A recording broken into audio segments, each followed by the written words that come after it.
presque.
Désolé, mais il y a un truc qui marche pas. Tu as un téléphone, tu as pas? Non, regarde Facebook, je sais pas. Ça n'a pas l'air de marcher. Facebook, ça marche? Ouais. Je sais pas, chez moi ça marche. Je le vois pas. Non, si ça marche, c'est bon.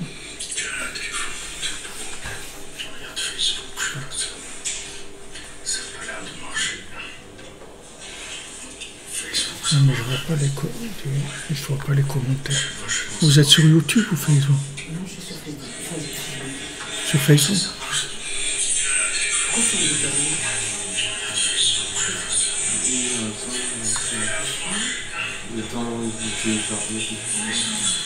Ah ouais, ça y est. Ok, on y est, c'est bon. C'est bon les amis, il y a le son, il y a ce qu'il faut, on y va.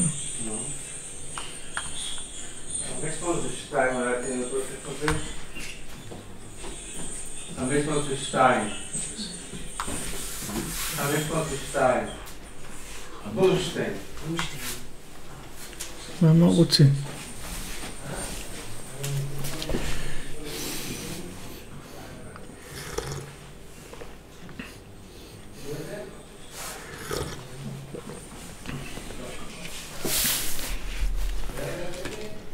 Boker Tov les amis.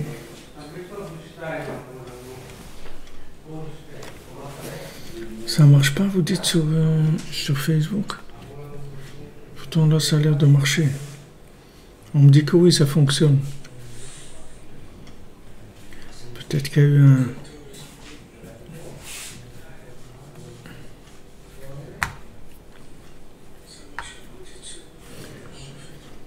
Oui, ça fonctionne sur Facebook, hein, vérifiez-vous.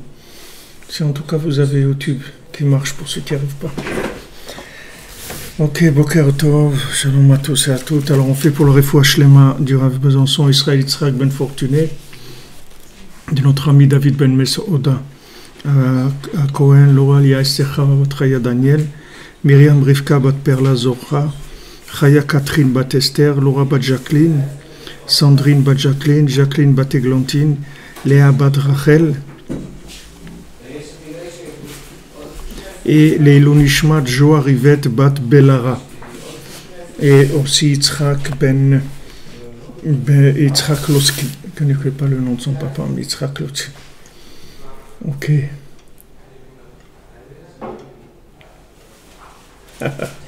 Super, on y va.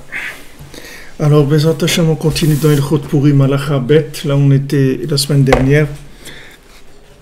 Et on avait vu que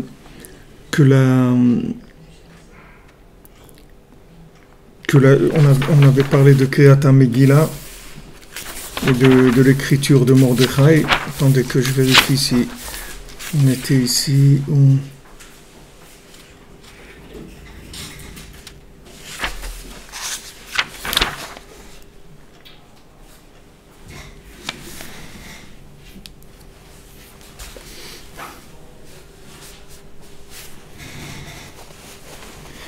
Ah non, on était dans Dalet, on n'était pas dans Bet, on a fait Dalet parce qu'on était dans Avash et Bedaat. Et que Shindgale Oraganouz. Alors, il chot Purim Halacha Dalet et passage Dalet. Que Shindgale Oraganouz Azna Semize Torah Chadasha. Donc, on a dit que quand la lumière cachée se révèle, alors de ça, il y a une Torah Chadasha. Alors, on avait expliqué que maintenant, dans les endroits les plus éloignés, c'est là où se trouve la Torah la plus haute. Donc c'est pour ça qu'on le vit, Mamash, aujourd'hui. C'est que d'un côté, on descend des endroits les plus bas, et d'un autre côté, on a les révélations de Torah comme il n'y a jamais eu dans le monde. Puisque Rabbi Nachman dit, ma Torah, c'est pas une Torah qui a déjà eu, c'est une Torah qui a jamais eu dans le monde. Il n'y a jamais eu un tzaddik qui a connu cette Torah. Refoua Shlema de Myriam Ban Simcha et Ilul Nishmat de Sophie Levana Bat Rachel. D'accord, c'est-à-dire que maintenant le système il marche comme ça. On nous fait descendre, on nous fait descendre très bas, mais on ne nous fait pas descendre très bas pour qu'on soit bas. On nous fait descendre très bas parce qu'il y a une Torah Chadasha, une Torah complètement nouvelle.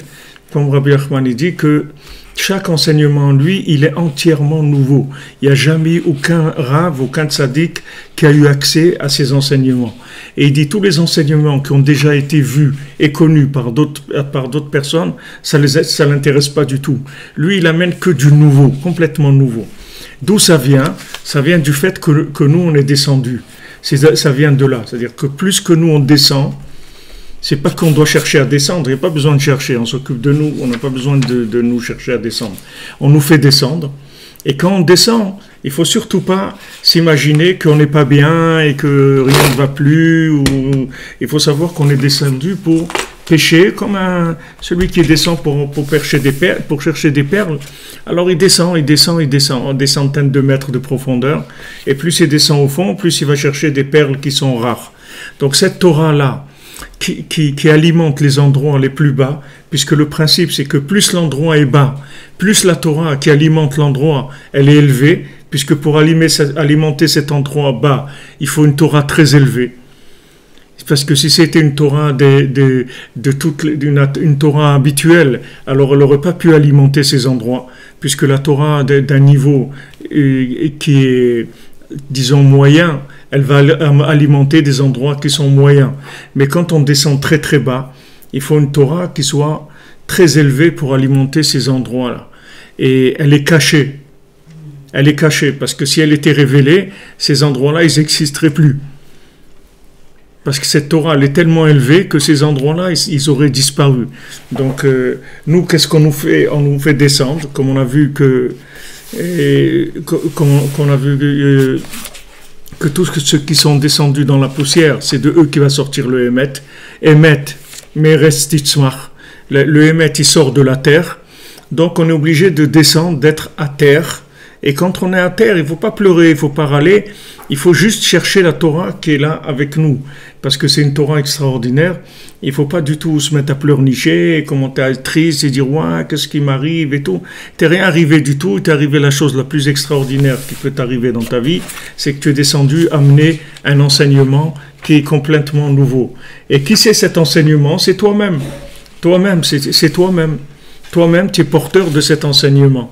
La preuve, c'est que si tu n'étais pas porteur de cet enseignement, tu ne serais pas revenu en Gilgoul tellement de fois. Tu n'aurais pas été réincarné combien de fois. Comme Rabbi Nachman dit, on est tous réincarnés et on a, comme il a dit à quelqu'un, toi tu t'es couché dans pas mal de cimetières déjà. C'est-à-dire que on est revenu déjà plusieurs fois. Et pourquoi on est revenu?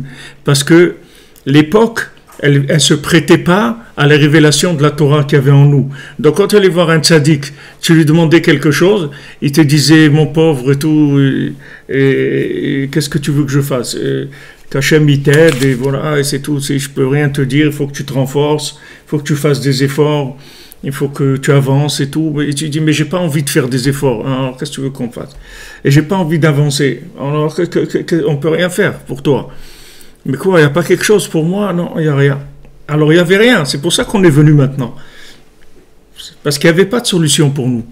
Parce que c'était pas assez bas. Le monde, il n'était pas assez bas. C'était trop élevé encore. Alors des gens comme nous, ils n'avaient pas de réparation possible. Parce que nous, c'est que la Torah, cette Torah-là de Atikastima, c'est la Torah cachée, c'est la Torah de Rabbi Nachman. La Torah de Rabbi Nachman, à l'époque de la Gemara et tout, elle n'était pas là. À l'époque de Harizal, elle n'était pas là. À l'époque de Moshe Rabbeinu, elle n'était pas là. Pouvait pas. Cette Torah-là, elle n'était pas révélée. Donc nous, on n'avait pas de tikkun. On n'avait pas de réparation possible. Donc on est venu maintenant. Et maintenant, bon, voilà, on vient Ouman, ça y est, on a terminé. On ne vient plus jamais en Gilgoul, on a terminé. Pourquoi? Parce qu'on va révéler cette Torah qui était complètement cachée du monde. Donc c'est lié. Cette Torah, c'est la nôtre. Et on est venu pour révéler cette Torah-là. Comment on la révèle? Par le fait que maintenant on se renforce grâce à l'attachement à Mordechai, à l'attachement au Tzaddik, on révèle cette Torah. Alors dans le système de la Megillah, c'est très simple. Esther, elle va chez Achashverosh. Pourquoi Esther, elle doit aller chez Achashverosh? Elle ne peut pas aller chez quelqu'un de plus sympathique. Il y a des gens plus sympas qu'Achashverosh. Il y a des gens un peu plus élevés, un peu mieux que Achashverosh et Haman. Il y a des gens un peu plus, d'un niveau un peu plus, comme on dit, déjà un peu plus classe que ça. Non, elle va là-bas chez Achashverosh. Elle rentre là-bas chez Achashverosh. Et quand elle rentre chez Achashverosh, donc Achashverosh, il l'attrape, mais il ne sait pas que ce qu'il a attrapé, c'est la Torah, c'est Esther, c'est la Torah cachée, c'est la Torah la plus cachée du monde, c'est les Sipurim Masiot, c'est Megillat Esther, que Rabbeinu dit c'est Sipurim Masiot.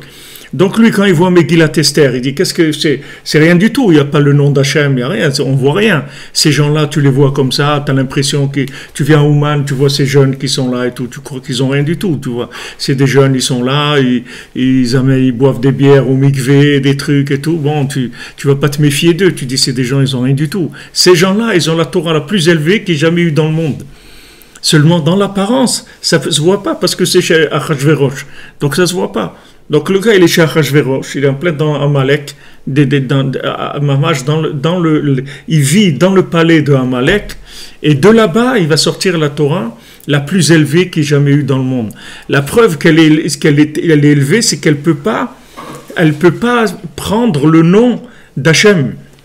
Parce que même le nom d'Hachem, quand on dit le nom d'Hachem, c'est trop bas par rapport à cette Torah-là. Parce que le nom d'Hachem, c'est un vêtement déjà.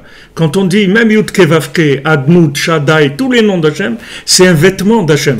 Ça veut dire c'est quelque chose même si on comprend rien et tout, mais c'est déjà descendu sous des formes de lettres qu'on peut dire déjà ces lettres. Même qu'on n'a pas le droit de dire Yud Kevavke de façon, mais c'est descendu dans des lettres.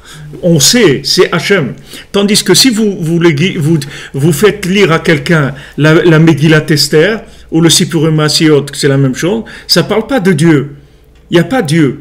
Pourquoi ça ne parle pas de Dieu? Parce que c'est Dieu lui-même. C'est pas un vêtement. C'est Dieu lui-même qui vient dans ce monde-là, de façon infinie. C'est pour ça que Rabbeinu dit avec le Sipurim Masiot, Tu peux sortir de tout, de tous les problèmes qui existent. Même si tu es tombé des 70 facettes de la Torah, c'est-à-dire que mamash, tu es par terre, tu as tout détruit de ce qui peut avoir une dignité, quelque chose dans ce monde. Tu te trouves dans les conditions idéales pour vivre les Sipurim Maasiyot. C'est là où tu te trouves, et le seul danger qu'il y a, c'est de pas être mityash, de pas se décourager. Pourquoi Rabbi Nachman dit désespoir n'existe pas? Parce que lui, il sait ce qu'il a amené dans le monde. Donc lui, il te dit, écoute, te désespère pas parce que c'est dommage, ça n'existe pas le désespoir. Comment Rabbi Nachman, il peut dire le désespoir n'existe pas? Mais ça existe. Il y a je ne sais pas combien de suicides par jour dans le monde. Donc il existe je ne sais pas combien, c'est des centaines de milliers de suicides par an. Donc comment ça n'existe pas? Voilà, vous regardez la presse tous les jours, il y en a, il s'est tué là, l'autre il a fait ça, l'autre il s'est... Ça veut dire que le désespoir n'existe pas. On voit des gens, ils sont désespérés, alors il te dit, regarde, c'est dommage. C'est dommage parce que le médicament, il est là. Au désespoir, il est là le médicament au désespoir. C'est-à-dire le médicament qui soigne le désespoir, il est là. C'est quoi? C'est les comptes. Lis les comptes, c'est tout. Lis les comptes. Regardez la responsabilité qu'il y a dans la diffusion de l'enseignement de Rabbeinu, puisque maintenant, quelqu'un qui va lire les comptes, il va révéler la Torah qui est en lui, cette Torah cachée, qui est la Torah des contes. Mais il faut pas se tromper. C'est quand vous lisez la princesse disparue, et voilà, elle a été là-bas, elle était dans le château, il est venu la chercher, et après elle est partie, elle lui s'est endormie. C'est le pauvre, le bonhomme là, il a que des iridotes. Il voit la princesse, il va pour la chercher, il a donné sa vie pour ça, pour chercher la princesse, c'est pour ça qu'il donne sa vie. Alors elle lui dit, voilà, alors tu fais attention, hein, comme ça et comme ça. Il dit, ouais, bien sûr, pas de problème. Rien, il tombe. Il peut pas. Elle lui dit, mais tu fais attention. Les derniers jours, tu manges pas. Il dit, bien sûr, c'est sûr que je vais pas manger. Quelle est la question? Mais pour un truc, je suis venu toute ma vie, j'ai donné pour te faire sortir, je vais aller la nuit où je vais te faire sortir, je vais aller dormir. C'est sûr que je vais pas dormir. Non, il dort. Il s'endort. Il voit des trucs, commence à réfléchir et tout, boum, il tombe. Ok, elle revient, elle lui dit, bon, écoute tes trucs et tout, tu fais attention, le dernier jour et tout, fais attention, tu bois pas du vin, lui il voit une source comme ça, avec du vin, allez, boum, il boit du vin et il part pour 70 ans, il dort. Il tombe complètement. Mais normalement, quelqu'un qui a un peu de logique, il devient fou, il dit quoi?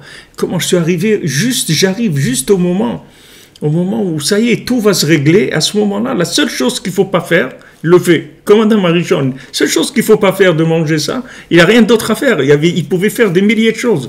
Manger plein de fruits, faire ce qu'il voulait. C'était le seul homme sur Terre. Il était la splendeur du monde, il avait tout. Le seul truc qu'il ne faut pas faire, c'est ça qu'il fait. Donc, et regarde dans quel désespoir il était, ce bonhomme-là. Et quand même, elle ne le lâche pas. Elle le lâche pas, elle lui dit voilà où je suis, et tout le monde lui dit non, ça n'existe pas et tout, et lui continue, jusqu'à qu'il trouve l'endroit où elle est, et après, comme on a dit ce matin, il a cette pochette-là où il va trouver tout ce qu'il a besoin pour la faire sortir. Mais pourquoi Rabbeinu dit le désespoir n'existe pas? Pourquoi il part avec ça? On ne peut pas parler d'autre chose. Pourquoi il parle de ça? Pourquoi il dit pas... d'autres choses. Il dit, vous pouvez arriver à beaucoup de choses dans ce monde. Dans ce monde, si vous réfléchissez, vous allez comprendre pourquoi vous êtes là, ou priez, vous allez arriver. Pourquoi il prend le message le plus fort qu'il dit, c'est le désespoir n'existe pas. Parce que cette Torah-là, c'est une Torah des désesperados. Cette Torah-là, il faut que tu sois dans une situation qui a l'air désespérée pour que tu trouves cette Torah-là. Tant que tu n'arrives pas là, tu ne la trouves pas, cette Torah. C'est pour ça que tous les gens que vous verrez qui sont en smoking et en truc, ils ne trouvent pas cette Torah-là. Tant que quelqu'un il croit encore qu'il va s'en sortir, il ne peut pas trouver cette Torah. Cette Torah, elle sort au moment où tu crois que tout est terminé. Et en fait, c'est là où elle est, la Torah. Donc Rabbi Nachman qui voit de l'extérieur, il te dit, regarde, Le désespoir, ça n'existe pas. C'est-à-dire que maintenant, au moment où tu as toutes les raisons du monde pour te désespérer, où tu as tous les critères pour te désespérer, sache que là, il va se révéler la plus grande Torah qui ait jamais été révélée dans le monde, c'est-à-dire Shem Hashem, c'est-à-dire, c'est même pas Shem Hashem, c'est Hashem Be'atzmo, c'est Hashem lui-même. C'est pas le nom d'Hashem, c'est lui, c'est Hashem. Pas le nom d'Hashem. C'est-à-dire que quand tu vas rentrer dans Sipurim Masiot, tu vas vivre avec Hachem. Et comme Rav Ram Ben Avlachman, il dit tout le Likutei Moharan, c'est Sipurim Masiot. C'est Rinat Sipurim Masiot. C'est pas que les contes. Même le Likutei Moharan entier, c'est des contes. Donc, c'est ça qui rend la chose difficile. C'est que d'un côté, dans le cadre, le contexte extérieur, c'est la maison de Haman, Amalek, Achashverosh, c'est black is black, il n'y a plus d'espoir, c'est-à-dire on a terminé, tout est terminé. Et c'est là où il y a la Megillat Esther. Elle n'est pas dans un autre endroit. Dès que l'endroit il va être un peu mieux, il va tenir debout, il n'y a pas de Megillat Esther là-bas. Megillat Esther, elle se trouve dans la maison d'Achashverosh. C'est sûr que de vivre chez Achashverosh, c'est pas sympathique du tout. C'est pas sympathique. Haman, c'est pas un bonhomme sympathique du tout. Et Amalek, il est pas sympathique du tout. Mais c'est là où elle est, cette Torah-là. Donc tu vas passer par ces endroits-là. Et au moment où tu passes là-dedans, tu dois savoir que, en fait, c'est une mise en scène d'un contexte pour que tu trouves cette Torah. Et si là-bas, tu te décourages pas, tu vas trouver cette Torah. Megillat Esther. Et il dit Rabbi Nachman que chaque Breslev, chacun qui s'est rapproché de lui, on racontera des choses extraordinaires sur lui. Quand Mashiach viendra, on racontera l'histoire de celui-là, quand il a fait un gala, l'autre il a fait ça, l'autre il a fait ça. On va raconter sur lui des trucs et des trucs et des trucs et des trucs, plein. C'est-à-dire que chacun, il aura sa Megillat Esther. Parce que c'est la Torah qu'il a été chercher. Quand on a voulu faire le gala, des grands rabbins, des amis, des dayanim et tout, ils m'ont dit, t'en supplie Abraham, ne fais pas, ça y est, arrête-toi, ne fais pas ce gala, ne fais pas. Et d'Afka, gala, ça veut dire les galotes, c'est-à-dire révéler. C'est-à-dire, tu vois, quand tu te trouves juste à côté, il va venir quelqu'un avec une barbe immense et sérieux, qui connaît toute la Torah. Et des gens sérieux, c'est pas des rigolos, c'est pas des mafieux ni rien, c'est des gens très sérieux. Et il te dit, arrête-toi, mon ami. Arrête, tu te rends pas compte, arrête-toi. Et au moment où tout le monde va te dire arrête-toi, c'est au moment où tu te trouves l'île au trésor, tu te trouves mamache, tu vas ouvrir le truc pour sortir le trésor. Tu vas juste ouvrir le truc et tout le monde vient et te dit arrête.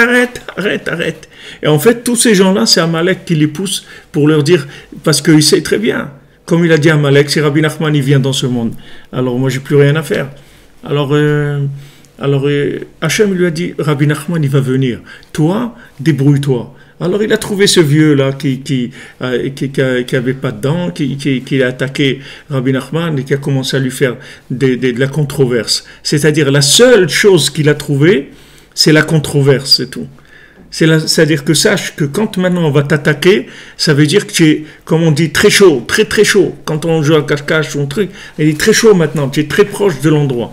Alors qu'est-ce qui va te montrer que tu es très proche de l'endroit? C'est quand on va t'attaquer. Parce que c'est la seule chose qu'il a trouvée, c'est tout. Alors maintenant, quand tu vois des rabbins, des trucs qui te disent arrête-toi et tout, pour qui tu es? Parce qu'en plus, comme tu vis dans des endroits, toi, très bas, quand tu vois un rabbin, tu as honte parce qu'il est mieux que toi. Ça, c'est sûr. Il y a aucune question sur ça. C'est un gars plus grand que toi, plus propre, tout ce que tu veux. C'est quelqu'un de très respectable. Il n'y a pas de problème. Mais le problème, c'est que cette Torah des Sipurim Masiot, elle n'est pas chez lui, elle est chez toi. Alors toi, quand tu le vois, tu es impressionné. Alors d'un côté, tu dois le respecter parce que c'est un rabbin, il est sérieux, il connaît la Torah et tout. Et d'un autre côté, il ne faut pas que son sérieux, il détruise la recherche que tu as en toi. Parce que cette recherche-là, lui, il ne peut même pas imaginer ce que tu es en train de chercher. Il ne sait même pas que ça existe. Il ne sait même pas que ça existe. Pour lui, il y a la Torah normale, c'est tout. Qu'est-ce que c'est les contes? C'est quoi ces contes-là? C'est quoi les contes de Yosef? Il vient raconter à ses frères, voilà, ça, et tous ses frères lui disent, mais t'es un malade, toi. Qu'est-ce que c'est ces histoires-là? Des trucs, des gerbes qui se prosternent, des trucs, et même Yaakov, il se prosterne à toi. Rivka, elle va se prosterner et tout. Mais c'est quoi ces histoires-là? Yaakov, il va se prosterner à son fils Yosef. C'est quoi cette histoire? Tous les tzadikim, c'était tous des tzadikim. Les shvatim. Les shvatim, la Torah, elle te dit, on les appelle shifteka. C'est-à-dire, pourquoi shifté yutke? Parce que chaque shevet, Hachem, il dit, je témoigne sur lui qu'il est porteur de mon nom. C'est vrai qu'il est porteur de ton nom, mais pas du Sipurim Asiot. Il est porteur de ton nom. C'est un tzadik. Il n'y a aucun problème. Mais il n'est pas porteur du Sipurim Asiot. Celui qui est porteur du Sipurim Asiot, c'est Yosef. C'est pas les autres. Donc il vient et il leur dit, voilà, regardez, je vais vous amener une Torah nouvelle qu'il n'y a jamais eu. Cette Torah, elle est nouvelle. C'est pas une Torah de l'establishment, une Torah normale. C'est une Torah nouvelle pour aller chercher les gens qui sont très loin. Donc lui, Yosef, avec qui il jouait tout le temps? Avec les enfants des servantes. Bila et Zilpa. Rabbi Nathan, il dit Bila, c'est Mevoalim, c'est les gens ils ont un peu perdu la tête. Et Zilpa, c'est l'agent Zolpo, comme il y a les magasins, on arrête Zolpo. C'est les gens qui valent rien. Les gens qui valent rien. Je dis, tu vois les gens ici, tu vas la veille de Shabbat au mikvé, tu les vois ils mettent sur le côté du mikvé les bouteilles de la vodka, de la bière et tout. Les chavot Shabbat, ils sont dans le mikvé, ils se préparent pour Shabbat. Mais qu'est-ce que tu vas trouver dans ces gens-là? Tu vas aller chercher de la Torah dans ces gens-là. Ces gens-là, ils ont la Torah la plus élevée du monde. Seulement, elle est dans des conditions qui sont des conditions de Rajverosh, pas des conditions qui sont nobles.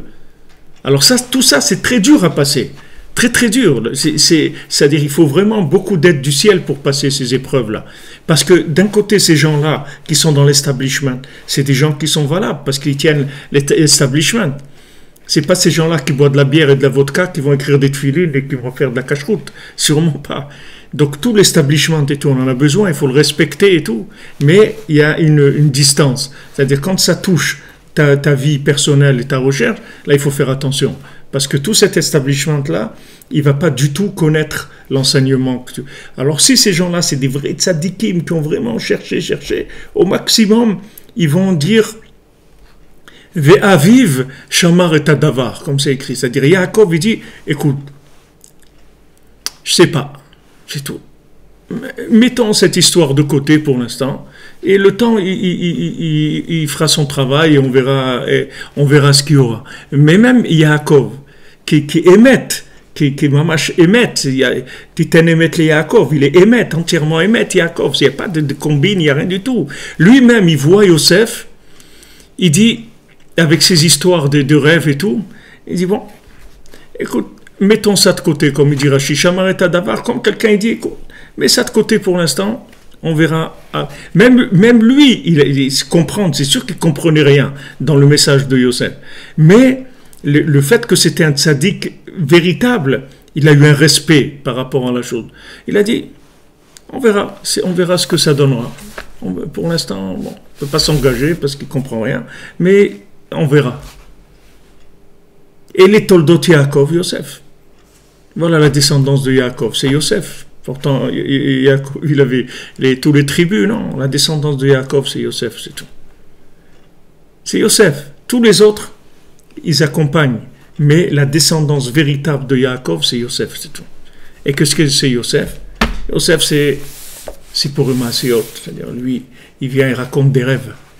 Il raconte des rêves. Qu'est-ce que tu veux? Tu vas écouter quelqu'un qui raconte des rêves, il va dire, attends, mais où tu es là? Tu as les shvatim, ils amènent la Torah, les trucs et tout. Qu'est-ce que tu fais avec tes rêves? Voilà, dans ces rêves, il y a tout. Dans ces rêves, c'est Hachem lui-même. Donc dans les contes, il y a Hachem lui-même. Et Esther, elle rentre là-bas pour sortir ça. Mais quand elle rentre là-bas, elle est en danger. Elle est en danger parce que c'est des endroits très très dangereux. S'il n'y a pas Mordechai, que lui il est dehors, et que lui Yada est à Davar, lui sait exactement comment ça marche. Donc c'est lui qui lui envoie des messages sans arrêt. Il lui dira, attends, il faut te renforcer, fais attention à tout, on va prier pour toi, et tu vas voir que ça va marcher, etc. Et elle avait peur. Elle, quand elle rentre chez Achashverosh, qu'est-ce qu'elle dit? Elle dit pas c'est super et tout. Elle dit Kacher avati, perdu pour perdu, j'y vais. Regardez dans quelle mentalité elle va. Regardez dans quel état d'esprit elle va. Elle dit perdu pour perdu, j'y vais. Et à l'époque de Rav Ben Nachman, il y avait ici quelqu'un qui était venu à Oman. Et il a dit, il voulait aller faire Tikkun HaKlali sur le Tzion et tout, mais pour une raison qu'il avait, il ne pouvait pas aller au mikvé. Soit le mikvé était fermé, soit il y avait un problème. En tout cas, il ne pouvait pas aller au mikvé avant d'aller au Tzion. Il venait d'un voyage et la moindre des choses de respect de Rabbeinu et tout, c'est d'aller au mikvé avant de rentrer au Tzion, de faire un Tikkun HaKlali. Lui, il ne pouvait pas. Alors il a rencontré Rav Ben Nachman et il a dit à Rav Ben Nachman, je vais aller au Tzion, bien que je n'ai pas été au mikvé. Et il a dit cette phrase de Esther. Il a dit Kasher avati avati. Rav Ben Nachman lui a dit, si tu vas avec cet esprit-là, tu peux aller sans le mikvé sur le Tzion. C'est-à-dire, si tu as touché ce point-là, tu peux y aller sans mikvé. Mais si tu n'as pas touché ce point-là, il faut que tu aies au mikvé. Tu ne vas pas sans aller au mikvé. Mais si tu as touché ça, vas-y. Ça veut dire que si la personne, elle arrive à faire cet acte-là dans une situation où dit, de toute façon, qu'est-ce que j'ai à perdre dans ma vie? J'ai plus rien à perdre. Si tu arrives à ça, ça veut dire que tu es dans le contexte idéal pour te brancher sur cette Torah-là du Sipurim Masiyot. Tu es vraiment dans l'état d'esprit qu'il faut. Donc regardez comment c'est dangereux. C'est-à-dire que Mordechai, il allait tous les jours pour voir Shlom Esther, comment elle allait Esther. Tous les jours, il allait la voir. Pourquoi je vous dis d'étudier tous les jours? Pourquoi Rav Yitzhak Alav Shalom il nous disait pas, il faut que vous parliez de Rabbeinu tous les jours? Pourquoi on a besoin tous les jours? Pourquoi on a besoin de parler de Rabbeinu tous les jours? Pourquoi? C'est ok, bon, Hachem, on a étudié les Sfarim, on connaît un peu des choses de Rabbeinu. Pourquoi tous les jours on doit parler d'Irébé? Parce que tous les jours, on est des gens qui vivons au jour le jour. On n'est pas des gens, on n'a pas de stock. On n'a pas de stock du tout. On n'a rien. On n'a pas d'économie du tout. Du tout. On a besoin tous les jours de se renouveler. Rabbeinu dit, chaque fois que tu parles de moi, tu deviens comme un bébé qui vient de naître. Donc on a besoin tous les jours de renaître, c'est-à-dire de reprendre l'espoir, parce que l'endroit dans lequel on vit, qui est le contexte de vie dans lequel on est, il est désespérant. Il est désespérant, parce que il y a rien. Il n'y a pas de chez Achashverosh, il n'y a aucune lumière, il n'y a aucune possibilité de réussir, il n'y a pas autre truc. Tu vas dire, ouais, je vais étudier, ça fait 100 fois que tu as essayé d'étudier, ça n'a pas marché, les trucs, ça marche pas, et l'autre, ça marche pas. Tu vis dans un contexte qui est horrible. Donc si maintenant tu lâches Mordechai, tu tombes tout simplement, c'est tout. Tu tombes, c'est tout. Tu tombes, parce que l'endroit, qu'est-ce dire tu tombes? Tomber plus bas que tu es, tu ne vas pas tomber, tu es par terre, donc tu ne vas pas tomber plus bas, mais seulement tu ne vas plus te relever, c'est ça le problème. C'est que tu ne vas plus avoir la confiance pour aller chercher cette Torah-là. Alors tu vois le rapport entre Mordechai et Esther, sans arrêt. Il lui dit sans arrêt, allez, nous on va prier pour toi, vas-y, nous on est là, on va jeûner, on va prier pour toi et tout, et toi tu vas y arriver, et c'est ce qui se passe. Tous les tzadikim, pourquoi Rabbeinu dit lève-toi à Chatzot? Parce qu'il te dit, tous les tzadikim, ils sont là, ils te disent, Ashmieni et colère, allez, s'il te plaît, vas-y, ne lâche pas. Je te dis, mais moi, quel rapport j'ai avec tous ces tzadikim? Mais t'as rien compris. T'as un rapport avec tous ces tzadikim-là. Tu as un rapport avec la Torah la plus élevée qu'il y a eu dans le monde. Seulement, le contextuel dans lequel se trouve cette Torah, c'est comme ça, c'est tout. C'est comme ça. C'est la situation dans laquelle il y a cette Torah. Pour arriver dans cette Torah, on doit passer par ces conditions-là. C'est comme ça, c'est tout. Cette Torah, elle est Ma'amar Satoum, c'est-à-dire c'est caché. Il n'y a aucune révélation qui est logique. Rien, il n'y a aucune logique pour s'accrocher. Logiquement, c'est-à-dire notre vie, logiquement, elle ne sert à rien dans la logique. C'est-à-dire, on va sortir double zéro de ce monde. On n'a rien fait, que des bêtises. C'est tout ce qu'on va faire dans ce monde. C'est-à-dire dans la logique. Mais dans les Sipurim Masiyot, on va gagner plus que n'importe qui est passé par ce monde. C'est-à-dire, Rabbeinu, il a dit, je veux faire de vous des tzadikim comme il n'y a jamais eu dans le monde. C'est ça qu'il dit Rabbeinu. Mais quand Rabbeinu te dit ça, dit comme est-ce que vraiment vous pensez que nous, on va devenir plus grand que Rabbi Shimon Bar Yochai, que Rabbi Akiva, est-ce que vraiment vous pensez qu'on est capable de devenir un jour comme ça? Bon, en disant, voilà, moi je peux vous dire, voilà, je suis plus proche de la fin que du début, donc je peux vous dire, qu'est-ce qui va sortir? Qu'est-ce qui va sortir? Tu vas décrocher quoi? La lune, tu vas décrocher quoi? Qu'est-ce que c'est plus grand que Rabbi Akiva, plus grand que Rabbi Shimon Bar Yochai? Plus grand que tous les Tanaïm, les Amoraïm de la Gemara? C'est quoi ce truc-là? Que quoi? Est-ce que Rabbi Nachman, il va te dire quelque chose qui n'est pas vrai?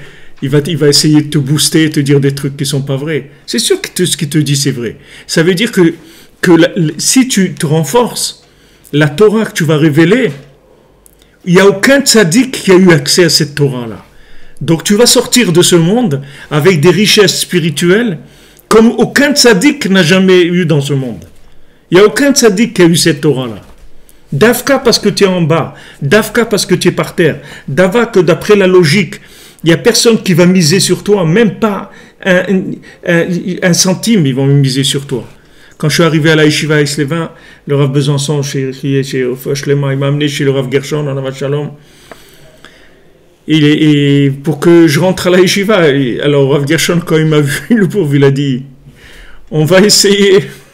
Il m'a pas dit, ah bien sûr, Baruch Haba, et truc et tout. Il a vu dans quel état j'étais, il a dit, on va essayer. Rav Gershon, c'était un ish emet. C'est pas quelqu'un qui va dire, mais bien sûr, viens, tu veux étudier la Torah, viens. Baruch. Non, il n'a pas dit ça. Il a dit, quand il faisait comme ça toujours, on va essayer. On n'a fait qu'essayer, c'est tout. Et on fait que ça. On fait que de l'essayage, c'est tout. Le costume, on le laisse à chaque fois. Mais on fait que de l'essayage. On est dans de l'essayage. On essaye tous les jours. On essaye le costume et après on le pose. Et on l'essaye, on le pose. On dit, mais il n'y a pas un jour où je vais le prendre. Non, il n'y a rien. Tu ne vas rien prendre. Tu ne vas rien prendre. Donc c'est dur. C'est une vie qui est dure. Mais d'un autre côté, elle est extraordinaire. Si elle est prise sur le bon côté. C'est vrai que c'est une vie un peu des gens du voyage, là. C'est une vie difficile parce que tu t'installes pas. Même pas un jour, tu t'installes. Surtout quand tu t'es construit un petit plan. Voilà, maintenant je fais ça et ça et ça. Alors c'est là où tu prends les plus grandes claques qui est quand tu commences à faire des plans. Oh là là, ça c'est le pire. Donc il n'y a pas de plan. Il n'y a pas de plan. On y va, c'est tout. Il n'y a pas de plan. J'en sais rien.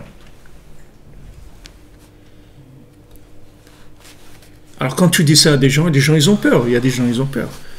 Quelqu'un il va se marier et tout, il te dit, mais est-ce que ça va tenir et tout? Il ne peut pas, on ne sait pas.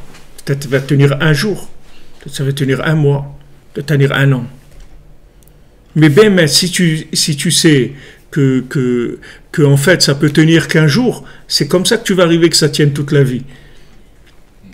Mais quand tu crois que ça y est, ah oui, c'est bon, ça y est, je suis marié. Si tu penses comme ça, alors là, c'est une catastrophe. Mais si tu dis, Baruch Hashem, un jour, allez, un jour, tu peux. Rabbi Nachman, il avait une façon d'étudier et de prier que c'était énorme pour lui. Pour lui-même, c'était énorme. Donc il se disait, je vais faire ça, mais un jour, c'est tout. Pas 2 jours. S'il se dit j'ai 2 jours, jamais il aurait pu faire ça. Un jour, tu peux faire.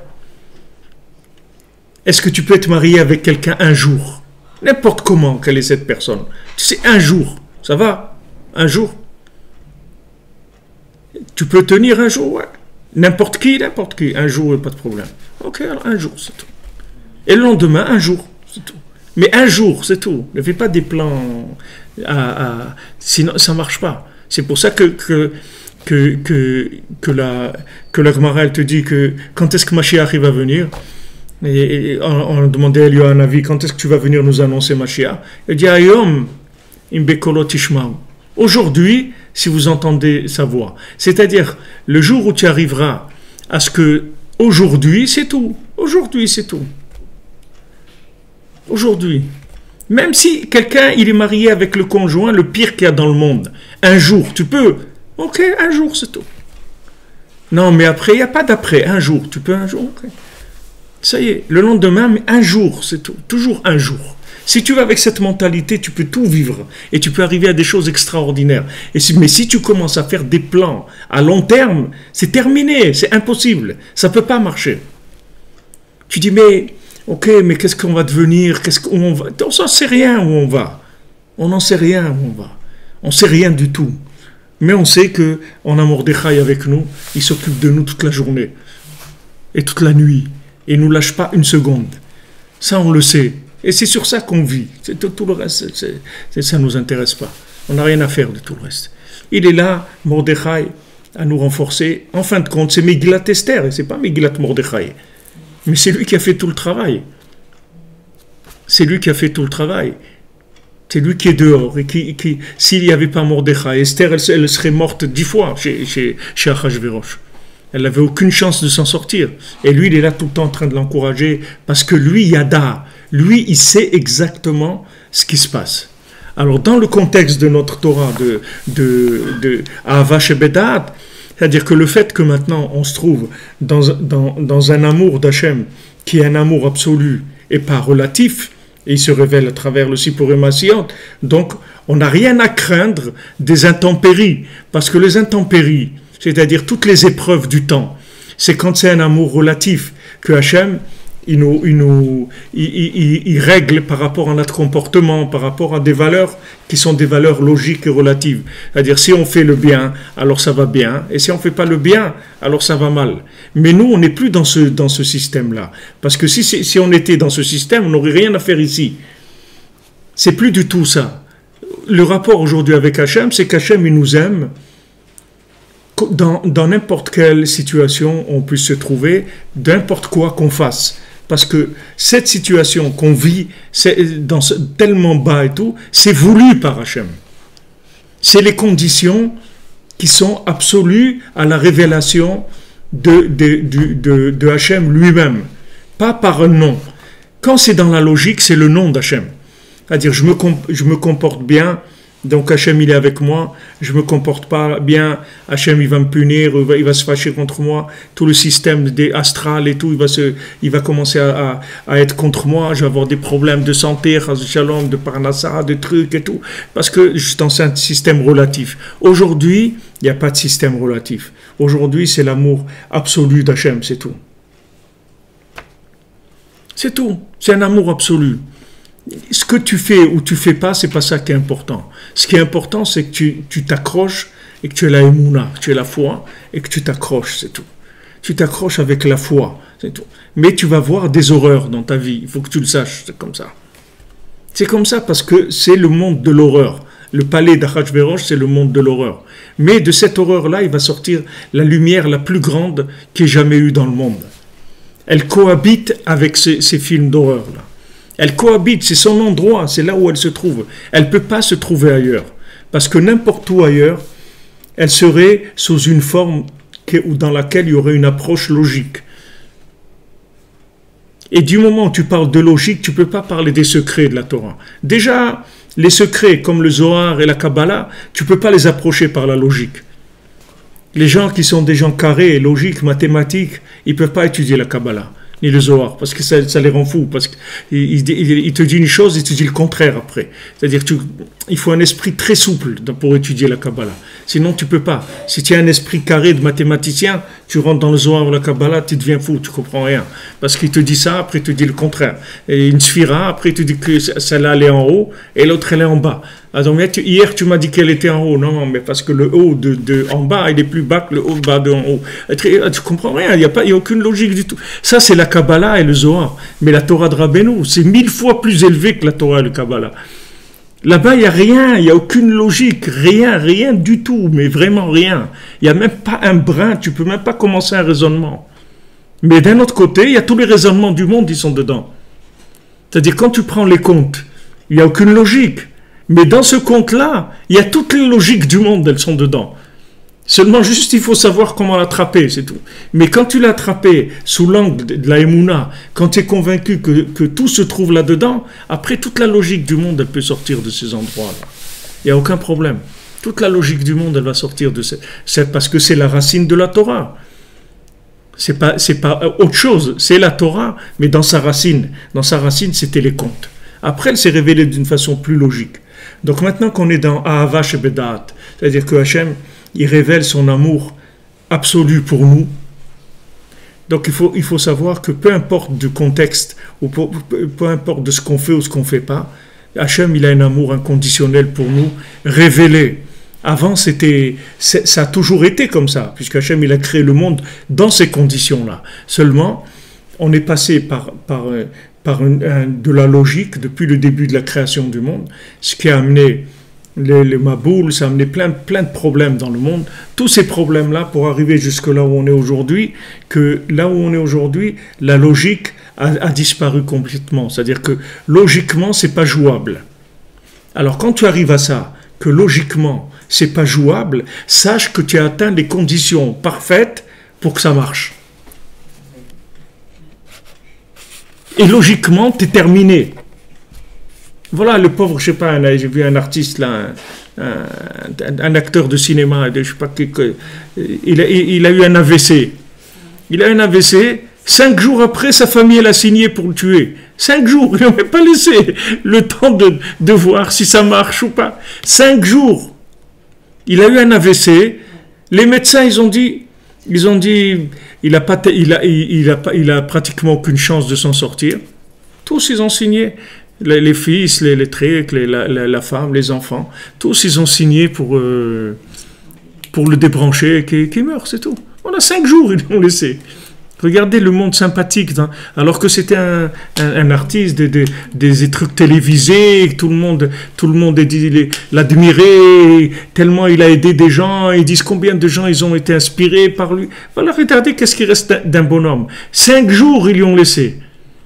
5 jours, peut-être oui, peut-être non. Regardez. 5 jours, le gars, il a eu un AVC. 5 jours, il est inconscient. Mais attends un peu. Quelques mois, je sais pas. Attends un petit peu.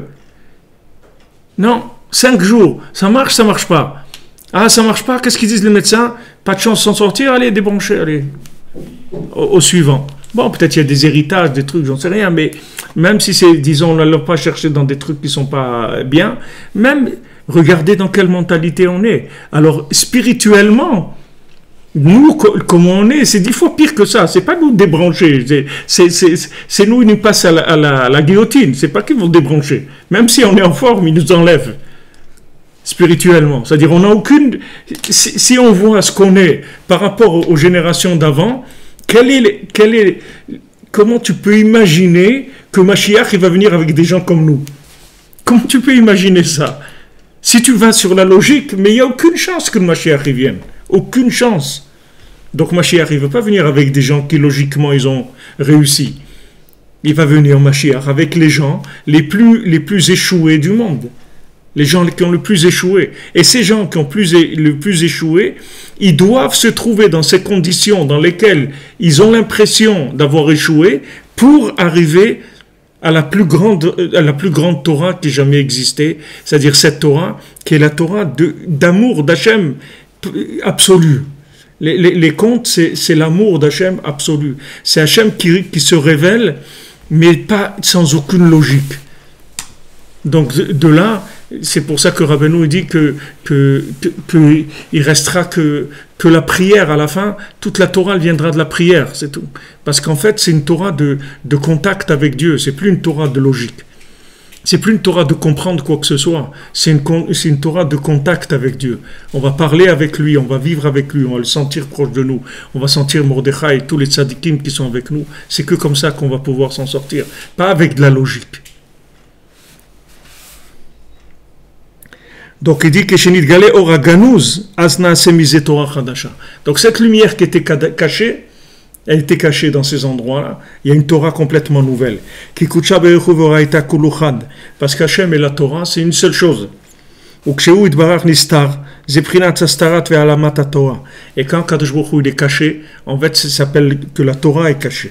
Ukshenit Galé Astara Zo Azainit Galé Torah Chadasha. Quand cette chose cachée se révèle, alors il y a une nouvelle Torah qui se révèle. Donc ça c'est la Megillah.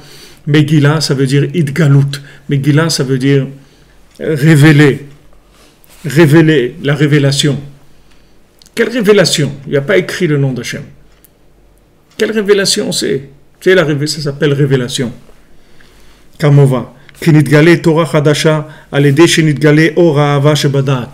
Parce que le fait que maintenant, il y a une révélation de l'amour absolu d'Hachem, il y a une Torah complètement nouvelle, qui n'a jamais existé. Quand maintenant vous pensez que l'amour d'Hachem, il dépend d'une certaine logique, donc ça entraîne un enseignement qui va avec ça, qui va avec cette vision des choses. Mais quand maintenant vous savez que l'amour qu'Hachem il a pour nous, il est absolu, donc l'enseignement il est complètement différent. C'est une autre Torah. C'est pas du tout la Torah de la logique. C'est une autre Torah complètement. Sheuprinat oraita de atikastima. Voilà qui est la Torah qui est cachée. Normalement, la Torah qu'on utilise, nous, ce qu'on est en train d'étudier maintenant, normalement ça, on va l'étudier après la résurrection des morts. Ces enseignements-là, c'est des enseignements d'après la résurrection des morts. C'est pas des enseignements pour maintenant. C'est-à-dire, normalement, ça ne devait pas être dans la continuité de l'évolution du monde. Normalement, le monde, il aurait dû arriver à sa fin, être réparé, Mashiach. Mashiach et la résurrection des morts, c'est deux choses différentes, ça n'a rien à voir. Mashiach lui-même, il va mourir. C'est-à-dire, ça n'a rien à voir avec la résurrection des morts. La résurrection des morts, c'est encore une autre période complètement, où il y a une réparation totale, absolue. C'est-à-dire que c'est fini, c'est la vie éternelle, c'est un autre monde complètement. Mais même Mashiach, ce ne sera pas encore la vie éternelle. Ça serait la vérité révélée, mais ce ne sera pas la vie éternelle. Même Mashiach lui-même, Rabbeinu dit, va mourir. Donc c'est pas, on va rester encore dans ce système-là. Mais comment maintenant on a pu avoir cette Torah maintenant? Alors c'est la même chose que la sortie d'Égypte, c'est la même chose que Matan Torah, c'est la même chose que, c'est-à-dire c'est toujours en avance. C'est-à-dire Hachem, il donne toujours en avance par rapport à là où on est. C'est vrai que sortir d'Égypte, logiquement, on ne devait pas sortir. Mais on est sorti quand même. Dans l'état où on était, on est sorti. Et on a passé toutes les épreuves, justement parce qu'on était dans cet état-là. Et après Matan Torah, tous les problèmes qu'il y a eu, on ne voulait pas la Torah, il y a eu le veau d'or, etc. Tout ça, c'était parce que toujours, Hachem, il révèle en avance. Donc cette Torah qu'Hachem, il a envoyé Rabbi Nachman pour révéler cette Torah, c'est parce qu'il a vu que, en fait, c'est terminé. C'est-à-dire, ces gens-là, s'ils n'ont pas cette Torah, ils ne vont pas tenir. Ils ne tiendront pas, ils vont tout lâcher. Ils vont tout lâcher, ils vont se désespérer. Ils vont se désespérer. Quand on était à Aix-les-Bains, il y avait quelqu'un qui était avec nous, le pauvre Alav Shalom, il nous accompagnait, Ferit Bodedout. Le Rav Besançon, il payait quelqu'un tous les jours pour qu'il nous amène Ferit Bodedout. Les quelques élèves à lui qu'on était à la Yeshiva, tous les jours, à la fin, parce que quand on finissait la Yeshiva, avant le repas du soir ou après, je ne me rappelle pas, on allait, quand c'était le moment libre de la Yeshiva, il y avait quelqu'un qui venait nous prendre et nous emmener à la forêt Ferit Bodedout. Comme ça, c'est le Rav Besançon qui payait ça tous les jours, c'était comme ça. Et ce monsieur-là qui nous accompagnait, je ne sais pas qu'est-ce qui lui est arrivé une fois, il est rentré dans une secte qu'il y avait à Chambéry, autour de Aix-les-Bains. Et un jour, le pauvre, cette secte-là, ils se sont tous brûlés, ils étaient 200 ou 250, tous ils se sont brûlés. Même ce monsieur-là, le pauvre, il s'est brûlé aussi avec eux. Pour vous dire, regardez où les gens ils arrivent, regardez qu'est-ce qu'il y a dans le monde. Et qu'est-ce qui existe dans ce monde, que des gens ils arrivent à des conclusions comme ça, que la vie elle ne vaut pas la peine d'être vécue, et qu'il y a des trucs autre chose, etc. Ils inventent. Alors ça c'est les conditions normales de gens qui vivent dans ce monde. Parce que si quelqu'un réfléchit 5 minutes ce qu'il est en train de faire ici, vraiment il ne va pas rester. Vraiment, il ne va pas rester parce qu'il n'y a pas il n'y a rien, c'est-à-dire il n'y a pas quelque chose d'intéressant qui va nous... Parce qu'en plus, le problème, c'est que nos âmes, elles sont très élevées. C'est pour ça qu'on n'a pas arrivé à avoir une réparation. C'est-à-dire qu'on a une exigence spirituelle qui est très élevée. Beaucoup plus élevée que les gens qui étaient avant nous. Donc, c'est pour ça qu'on souffre. Parce qu'on veut des choses très très élevées. Et justement, parce qu'on veut des choses très très élevées, on nous met dans des conditions terribles chez Achashverosh pour qu'on trouve cette Torah très élevée. Parce que c'est que cette Torah qui va nous calmer. C'est la seule qui peut nous tenir. Il n'y a rien d'autre qui va nous tenir. Il n'y a rien d'autre qui nous donnera envie de vivre. Rien. On peut nous proposer tous les jouets du monde, toutes les réussites du monde, tout l'argent du monde, tout. Rien, ça ne nous intéresserait pas du tout. La seule chose qui nous intéresse, c'est cet enseignement-là, qui est après la résurrection des morts. Parce que c'est le seul enseignement qui va nous calmer. Parce que quand on voit cet enseignement-là, on voit la preuve de l'amour absolu d'Hachem. Et quand on voit ça, on se calme tout de suite. Ça y est, on est tranquille. Ah Hachem, tu m'aimes, même si je fais des bêtises et tout. Ouais, même si tu fais des bêtises, je t'aime. Ça ne change rien du tout pour moi. Donc quand on voit ça, ça y est, on est calmé. Donc cette Torah, elle est liée avec cette mentalité-là. C'est une Torah d'après la résurrection des morts. Ce n'est pas une Torah de logique, de système de logique, du tout. Et toute notre Torah, Akdosha, c'est-à-dire toute la Torah, le Chumash et la Mishnah et la Gemara et le Talmud et le Zohar, tout ce qu'il y a comme Torah, toute cette Torah-là qui est révélée, elle prend de cette Torah cachée. C'est-à-dire tout ce que je vous ai dit tout à l'heure, toute la Torah, elle vient du Sipurim Asiyot. Toute la Torah entière. C'est-à-dire, vous pouvez, si quelqu'un il sait lire le Sipurim Asiyot, c'est-à-dire il sait le prendre, toute la Torah entière se trouve là-dedans. Voilà, il y a une série de contes de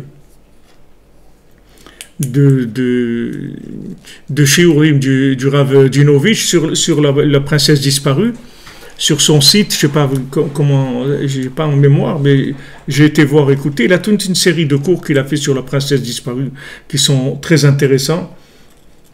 Et il parle de tout ça, de toute cette Torah immense-là, et énorme, qui répare tout, qui répare absolument tout. Ce sont les plus grands secrets de la Torah qui ont jamais été révélés. Seulement, ils n'ont pas des vêtements de logique.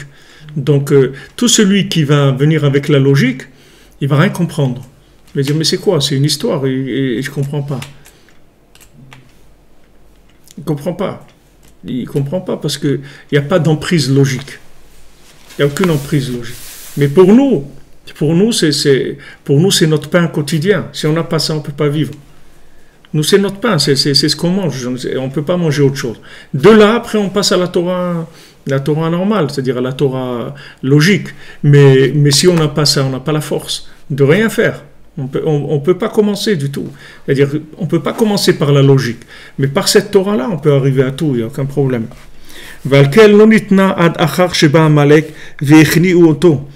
C'est pour ça que toute la Torah, elle n'a été donnée qu'une fois que Amalek nous a attaqué et qu'on l'a soumis. C'est à ce moment-là qu'après on a reçu la Torah. D'abord, il fallait qu'Amalek nous attaque. Et quand Amalek il nous a attaqué, c'est là après où on a pu révéler cette Torah. Comme si on prend par exemple la Brit Mila, alors un petit bébé, on le laisse 8 jours avec le prépuce et tout. Au bout de 8 jours, on fait la Brit Mila. Mais pour faire la Brit Mila, il faut, pour que ça marche, il faut qu'il y ait eu l'emprise du mal sur le bébé. Maintenant, si on était dans un système de logique, alors on dirait, mais attends, pourquoi tu lui fais l'emprise du mal? Mais le pauvre, pourquoi ça? Pourquoi tu le laisses une semaine comme ça avec quelque chose qui va le souiller, etc. C'est pas bien. Puisque maintenant tu dis que c'est pas bien. Non, c'est pas bien. Alors enlève-lui tout de suite. Non. Pourquoi? Parce que le bien, il se trouve là-bas. Donc je vais le laisser bien s'accrocher à lui. Une fois qu'il va bien s'accrocher à lui, c'est là où je vais l'enlever. Et à ce moment-là, je vais révéler le bien qui se trouvait dans le mal. Donc c'est la même chose. Amalek qui nous attaque. Et plus il nous attaque, quand vous voyez que vous êtes attaqué par Amalek, il faut vous réjouir encore plus que jamais. À chaque fois qu'il vous attaque très fort, il faut se réjouir encore plus. Ça veut dire que maintenant, je vais lui prendre la Torah qui est cachée chez lui. Donc même historiquement, pratiquement, le matin de Torah, il s'est passé comme ça. Il a fallu qu'Amalek qui nous attaque, que Moshe Rabbeinu, il donne la force à Yehoshua, parce que Moshe Rabbeinu, il ne peut pas attaquer Amalek. Mordechai, il ne rentre pas chez Achashverosh. C'est pas lui qui attaque. Mordechai, il donne la force. Pourquoi? Parce que Mordechai, il ne peut pas descendre là-bas. Moshe, il ne peut pas descendre chez Amalek. Lui, il ne descend pas chez Amalek pour se battre avec lui. C'est l'élève qui se bat avec Amalek. Mais ce n'est pas le maître, Moshe, il ne se bat pas avec Amalek. Comme Rabbeinu dit, s'il n'y avait pas Rabbi Nathan, il n'y aurait rien eu de moi. Il ne serait rien resté. Il faut l'élève, c'est lui qui va se battre. C'est-à-dire, lui, il va révéler le bien qui se trouve dans le mal. Donc, Amalek, il nous attaque. Quand il nous attaque, Yehoshua a fait la guerre contre lui. Et de là, on va sortir la Torah. La Torah, tout simplement, elle a été donnée comme ça. Il fallait passer par cette situation-là.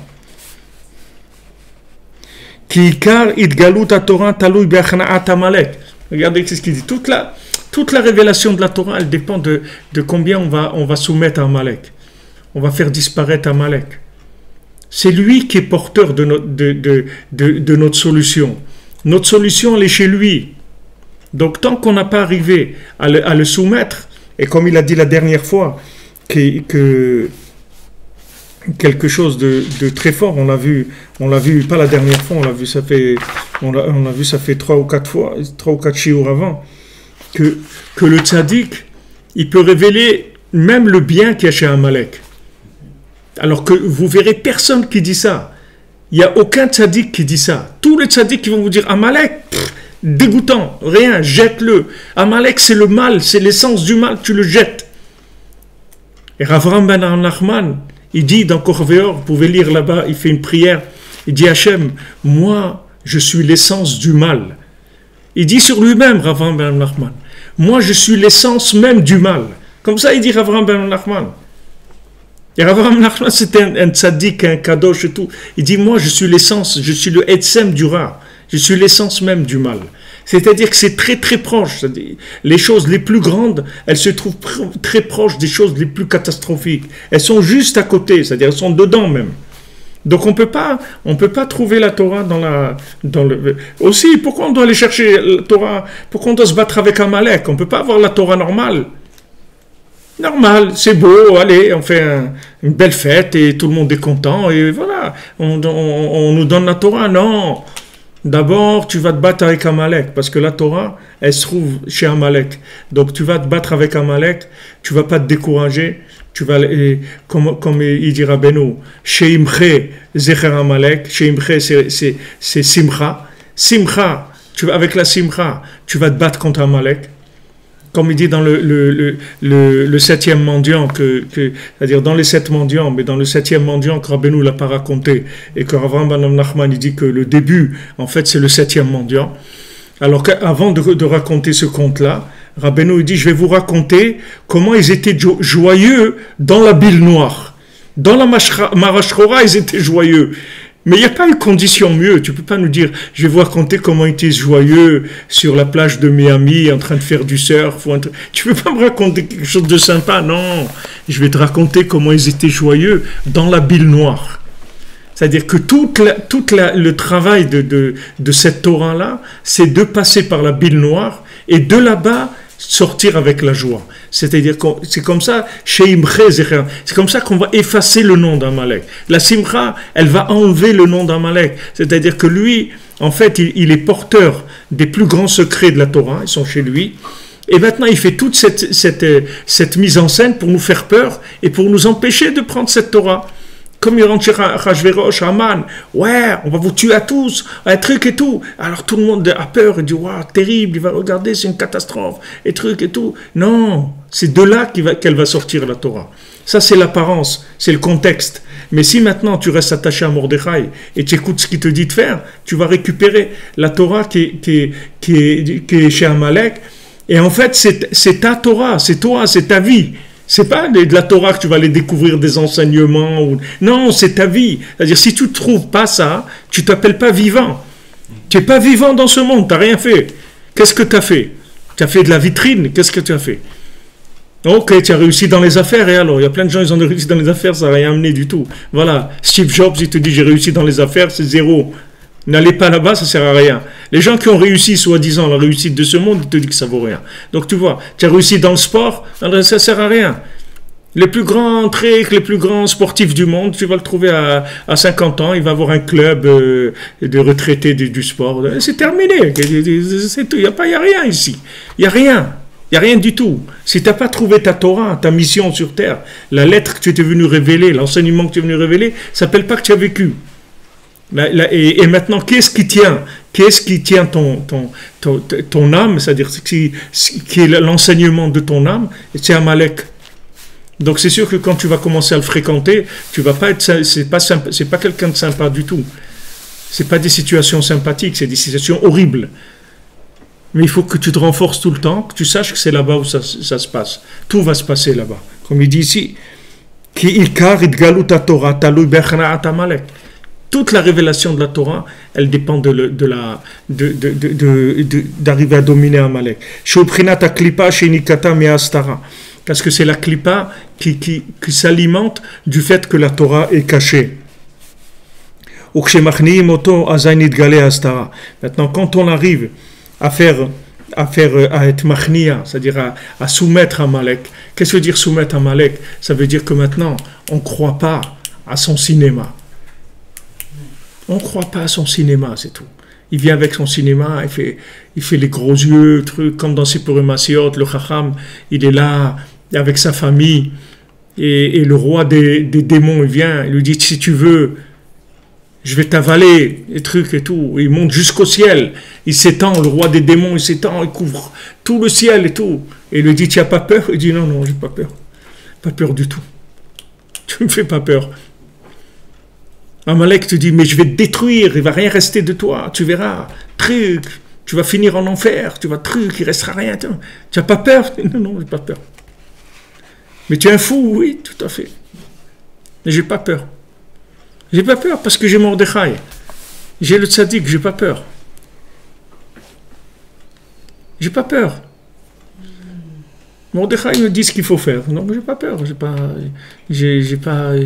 J'ai pas du tout à avoir peur. Rabbeinu nous raconte dans Sefer Hamidot, au début de Sefer Hamidot Rabbi Nachman, il raconte une histoire qui a été, quand il a révélé le Sefer Hamidot, il a dit cette histoire-là. C'était un Rav qui étudiait, il avait un ange avec qui il étudiait toutes les nuits. Un ange qui venait étudier avec lui. Et un jour, cet ange-là, il a dit à ce Rav, il lui a dit, voilà, si tu fais une avéra, un tel et tout, il va donner, de ça, il va venir le Mashiach. Alors, lui, il n'avait pas de doute, parce que, il étudiait avec lui tous les soirs et tout, mais il en a parlé à sa femme l'a dit, c'est bizarre et tout, ce truc-là, je vais demander à mon père. Son père, c'était un grand tzaddik, le beau-père de ce Rav-là. Donc, il lui a dit, regarde, cet ange-là, c'est possible que ce soit un ange qui vient des forces négatives. Donc, si jamais il se rend compte que tu l'as repéré, il va vouloir te tuer. Donc voilà, je vais te donner des schémas. Il lui a donné des noms écrits. Il lui a dit, voilà, si maintenant tu vois sur son front que les lettres du nom d'Hachem, elles ne brillent pas, il a toutes les lettres de l'alphabet sur son front. Maintenant, si tu vois que les lettres du nom d'Hachem, elles ne brillent pas, ça veut dire que c'est un ange qui vient du côté négatif. Et si maintenant il se rend compte de ça, il va vouloir te tuer. Donc voilà, je te donne cette amulette, il lui a donné des schémas, tu lui dis avec ça, il t'arrivera rien du tout. Et ce qui s'est passé, quand il est venu étudier, il a regardé et il a vu que les lettres du nom d'Hachem, elles étaient éteintes. Donc il a compris que c'était un ange qui venait du côté négatif et il avait les amulettes et tout, donc il n'a rien pu lui faire. Mais pour vous dire, regardez jusqu'où quelqu'un, il peut arriver. Regardez, il a un ange qui étudie. Il y a beaucoup de gens, ils même amènent leur un ange de l'autre côté, ils seraient d'accord d'avoir un ange pour étudier toutes les nuits. C'est quand même, c'est super, non? Quelqu'un, toutes les nuits, il a un ange qui vient étudier avec un ange. La Torah, c'est quand même quelque chose de haut niveau. Et c'était un ange de côté négatif. C'est-à-dire, il l'attendait pour le faire tomber, c'est tout. Toutes ces années-là, il était avec lui pour essayer de le faire tomber. Il attendait le moment propice pour le faire tomber. C'est tout. Donc regardez ces fréquentations qu'il peut y avoir, qui sont vraiment pas agréables. Donc tu te trouves avec Amalek, qui est vraiment pas fréquentable. Et le problème, c'est que ton secret, c'est-à-dire ta Torah, ta vie, elle est chez lui. Donc si tu veux pas le fréquenter du tout, tu vas passer à côté. Si tu n'es pas d'accord, tu vas passer à côté, c'est tout. Si tu veux un truc clean, propre et logique, tu vas passer à côté. Et ces situations que tu vois qui sont très dures, c'est elles qui vont te préparer à la révélation de cette Torah-là, qui est en fait ton âme. Et comme ton âme, elle est très élevée, comme Rabbi nous dit, que les âmes qui viennent maintenant, c'est des âmes qui viennent de niveaux extrêmement élevés. Et comme elles étant extrêmement élevées, elles n'auront pas pu avoir de réparation. Parce que tous les niveaux de réparation qui leur étaient proposés, ils n'étaient pas intéressants pour eux. Donc ils sont revenus, et on est revenu, et on est revenu. Et bien sûr, quand c'est pas intéressant, qu'est-ce qu'on fait? Des bêtises. Qu'est-ce que tu vas faire? Tu vas pas rester sans rien faire. Il faut bien que tu t'occupes. Donc tu fais des bêtises. Tant que tu n'as pas trouvé ton truc, tu fais des bêtises. Et on est revenu, mais on n'est pas revenu parce qu'on n'est pas bien. On est revenu parce qu'on est trop bien. Donc on n'arrivait pas dans le monde matériel. Comme au début, quand Hachem il a créé le monde, qu'il a été détruit 7 fois avant qu'il marche. C'est pas parce que c'était pas bien, c'est parce que c'était trop bien. Donc ça a explosé parce que c'était trop bien. Donc nos âmes, elles n'arrivaient pas. Tout ce qu'on leur proposait comme solution, ça ne les intéressait pas. Donc elles allaient vers le mal. Et maintenant, les conditions elles-mêmes dans lesquelles Hachem nous a mis, c'est des conditions de mal comme il n'y a jamais eu dans le monde. On nous a fait descendre dans Astara, chez Betoch Astara, dans Mamash, tellement caché, tellement dur comme ça. Et c'est là où on va trouver cet enseignement, enfin, qui va être la réparation de notre âme. Ce qu'on attendait depuis la création du monde. Et on est venu, chacun il est venu 5 fois, 10 fois, 15 fois, je ne sais pas combien de fois. Mais chaque fois qu'il est venu, il n'a pas trouvé l'enseignement qui était adapté à lui, qui était son enseignement, son message, qui lui permette enfin de pouvoir avancer. On n'a pas trouvé. On est venu, on nous a donné des choses, ça ne nous intéressait pas. Vraiment, ça ne nous intéressait pas. Nous, on a vécu ça. Moi, j'ai vécu la Torah classique, je l'ai vécu quand j'étais jeune. Mais ça ne m'intéressait pas du tout, mais vraiment rien. C'est-à-dire, ça ne me parlait pas du tout, rien. Je ne comprenais rien, je ne sais pas qu'est-ce qu'ils voulaient, les gens. C'était pas mon truc, je ne comprenais rien du tout. Tant que je n'ai pas trouvé le Rav Besançon, je ne comprenais rien. Quand je suis arrivé chez le Rav Besançon, on a étudié, il m'a enseigné, il écoutait à la chôte sur la Torah Vav. Ça y est, tout de suite, j'ai su que c'était ça. Tout de suite, ça a pris 5 minutes. Allez, c'était fini. Tout était fini. Tout était réglé. Tout était réglé. Tout. Après, maintenant, comment? On va faire la cuisine. Mais le truc, il est réglé. C'est fini. Une fois qu'on a trouvé ça, on a tout trouvé. Tout est réglé. Ça y est, un apaisement très, très profond. Un apaisement très profond. Mais tant que tu ne trouves pas ça, tu es perturbé. Maman, perturbé. À moins que tu rentres dans des systèmes de désespoir organisés, c'est-à-dire des colonies de vacances organisées, des colonies de désespoir organisées, de gens qui font semblant, qui ne sont pas désespérés. Surtout pas dire pas parler de désespoir, pas parler de ça. Surtout, il faut cacher, il faut pas dire. Parce que si jamais il y en a un qui dit ça, c'est tout le monde qui va tomber. Donc on ne dit rien. Comme pendant la guerre, il y en avait un qui avait un restaurant à Paris, il servait du chat à manger aux gens. Et un jour, quelqu'un il a dit c'est du chat. Alors tous les gens ils ont voulu le tuer. Il lui dit avant on mangeait, on croyait que c'était du poulet. Maintenant que tu nous as dit du chat, on peut plus manger, c'est fini. Et il voulait le tuer, le gars. Alors ça c'est pareil, il y a des systèmes clean, c'est-à-dire que c'est pas clean du tout, mais de l'extérieur on entretient la façade clean. C'est-à-dire il faut que ça soit dans la logique, il faut que ça a l'air bien. Et surtout que personne ne dise que ça ne va pas bien. Alors, mais nous, ça marche pas. Nous, on n'a même pas la force de la façade. La façade, pour nous, ça n'existe même pas. Nous, s'il n'y a rien dedans, on ne peut pas faire la façade. La façade, pour la façade, ça ne marche pas du tout pour nous. On ne peut pas faire ça. Nous, on a besoin d'émettre les amitos, pas émettre. Émettre, ça ne nous parle pas. Nous avons besoin d'émettre les amitos. Émettre les amitos, ça veut dire c'est Torah, D'Atikat Stima, c'est Hava Shebedat. Sinon, ça ne m'intéresse pas. Ça me parle pas, c'est tout. C'est pas que je veux pas. Ça me parle pas. Je voudrais bien, j'y arrive pas. Ça me dit rien du tout. Mais quand on entend ça, wow, ça y est, mais c'est ça. Donc ça existait. Ça existait. Je croyais que ça n'existait pas. Tout le monde disait que ça n'existait pas. Qu'est-ce que tu cherches? Qu'est-ce que tu veux? Pourquoi tu trucs? Pourquoi tu es perturbé? Ça y est, fais comme tout le monde et tout. Et on voudrait bien faire comme tout le monde. On n'arrive pas. Valken Kiblu Israël la Torah Mechadash Bime Achashverosh. C'est pour ça que la Torah on l'a reçue à nouveau dans les jours pendant la période de Achashverosh, qui car Kabbalat Torah Tluya Be'achnaat Haman Amalek, parce que toute la réception de la Torah, elle dépend de combien on va arriver à se battre et à gagner contre Haman Amalek. Alken En Be'amegila Shum Shem Beferush. C'est pour ça que dans la Megillah, il n'y a aucun nom d'Hachem de façon explicite. Rak Beremes Beroshetevot, uniquement par allusion dans des premières lettres comme ça, des mots. Kihu Prinat Or Aganuz, parce que c'est la lumière cachée. Prinat Torah Gnuza Shenitgale Az, c'est la Torah cachée qui se révèle à ce moment-là. Shesham hu lemala mikol hakdushot, que là-bas c'est au-dessus de toutes les saintetés. Parce que même quand on parle de sainteté, c'est une logique. Mais ça, c'est au-dessus du nom. Parce que quand on parle de saint, ça veut dire qu'il y a de l'autre côté ce qui n'est pas saint. Le contraire. Quand on parle de pureté, on parle d'impureté. Quand on parle de sainteté, on parle de Thomas, des choses qui sont contraires. Mais ça, c'est au-dessus de toutes ces notions-là. C'est quelque chose d'absolu. Ve'od yesh bazé dvarim arbe. Baruch Hashem le'olam, amen ve'amen. Donc Rabbi Nathan, il dit, il a à peine, vous voyez ce passage-là, je crois que c'est la 3e fois que je le fais, ce passage, dans le shiur de jeudi soir.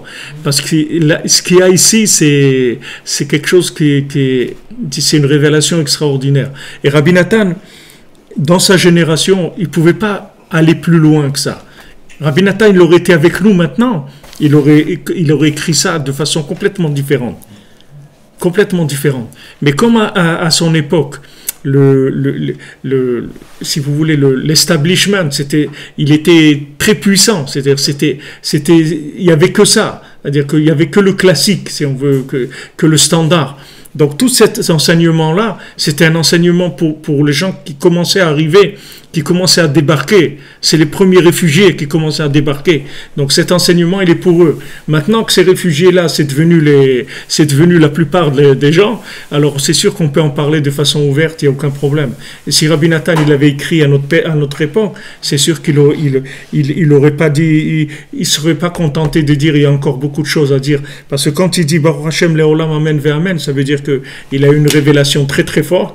Donc il dit voilà, c'est pour nous encourager, pour dire vas-y mon ami, tu peux y aller là, tu peux chercher parce qu'ici il y a des choses extraordinaires. Mais lui-même il dit je peux pas parler trop parce qu'il y a tellement d'opposition. Déjà comme ça il voulait le tuer. Alors s'il avait révélé plus, ils auraient envoyé, je sais pas ce qu'ils auraient fait, ils auraient l'armée ou je sais pas ce qu'ils auraient fait pour le tuer.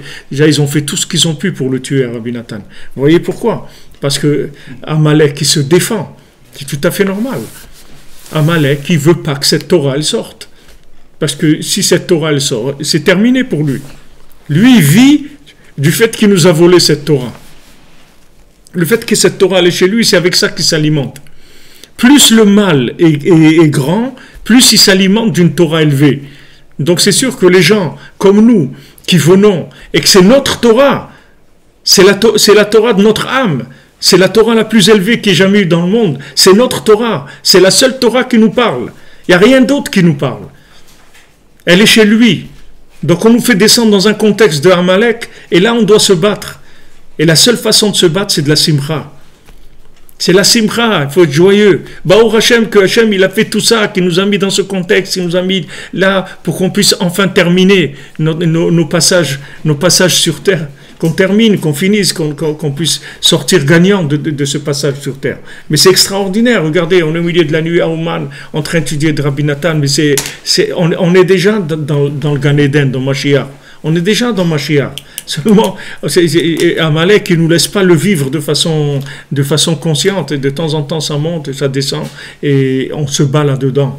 Mais les conditions dans lesquelles on vit, c'est des conditions de bile noire. Et de là-dedans, on doit remonter sans arrêt.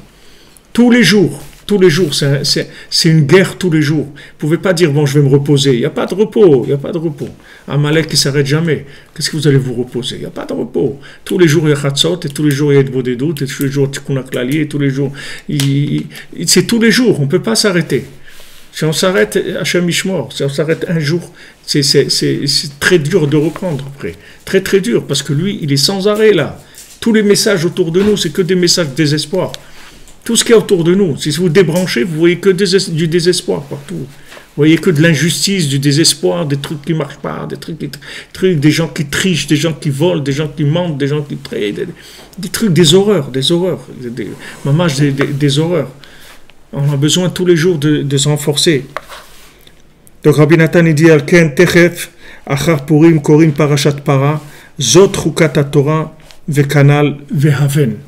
Donc encore Rabbi Nathan il rajoute encore une ouverture sur la parashat para, c'est-à-dire que maintenant qu'est-ce que c'est la para? La para, il n'y a pas un truc de fou plus que ça. Elle rend pur celui qui est impur. Elle rend impur celui qui est pur. Alors c'est un truc de fou. Qu'est-ce que c'est cette machine-là? Imaginez-vous un médicament, si tu le prends, si tu es malade, il te soigne. Si tu es en bonne santé, il te rend malade. C'est quoi ce médicament-là? C'est quoi cette notion-là? Alors c'est cette Torah-là. C'est-à-dire qu'une fois qu'on a passé Purim, on est blindé. C'est-à-dire on a pris cette Torah-là.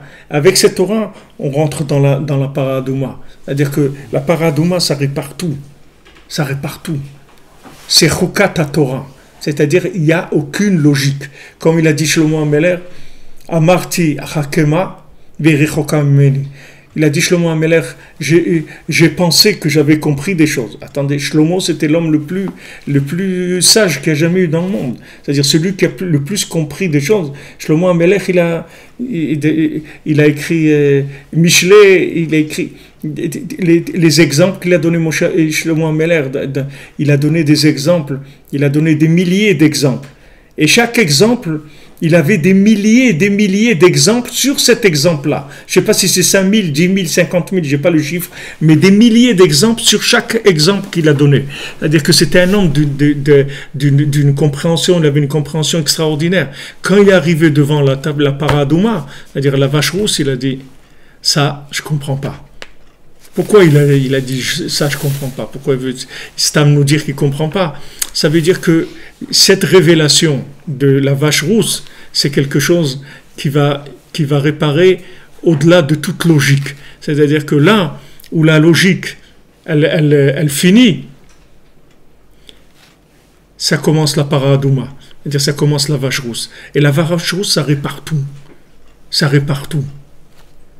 Mais seulement, il ne faut pas tricher, parce que celui qui triche, ça va le rendre impur. Il ne faut pas tricher, c'est tout. Il faut être là où on est, c'est tout. Il faut chercher, pas tricher. La Paradouma, elle répare tout. Donc, il est arrivé à ça. Et ça, on l'a après Purim. Après Purim, on a la Paradouma.